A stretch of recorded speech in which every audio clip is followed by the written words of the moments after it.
Moram povedati, da sem zelo vesela in počaščena, da na prvem obisku v svojem mandatu gostim spoštovanega kolega Mirceja Dušo, ministra za narodno obrambo Romunije.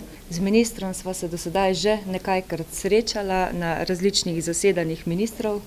Danes smo govorili o sodelovanju, predvsem bilateralnem, med obema državama. Državi sta v letu 2006 podpisali sporazum o sodelovanju in moramo povedati, da je dvostransko sodelovanje precej razvejano. In sicer na različnih področjih, tako pri izmenjavi izkušenj glede priprave zakonodaje, sodelovanja na raznih usposabljanjih, mednarodnih operacijah in misijah, na področju skrbi za pripadnike vojsk. Konkretno pa smo se dogovorili tudi, da bosta obe dve državi proučili možnosti nadaljnjega sodelovanja.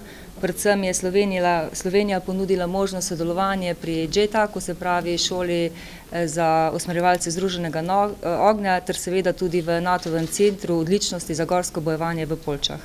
In vkolikor se bova z ministrom osebno zavzela za boljše sodelovanje, sem prepričana, da bo do rezultatov tudi prišlo. V tem kontekstu sva govorila tudi o uresničevanju akcijskega načrta pripravljenosti in krepitve varnosti.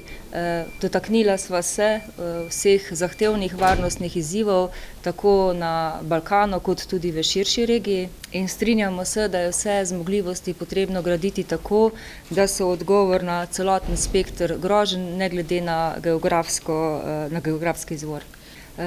Obe državi sodelujeta v mednarodnih operacijah in misijah in iz tega vidika se države, ki smo nekako bolj prisotne tudi na Balkanu, še posebej zavedamo tega, da je pomembno, da tudi ostale države opozarjamo na vse možnosti in na še vedno žal nestabilno varnostno situacijo na Balkanu. Zaradi tega tudi podpiramo čimprejšnjo integracijo držav v organizacije tako Evropske unije kot tudi NATO.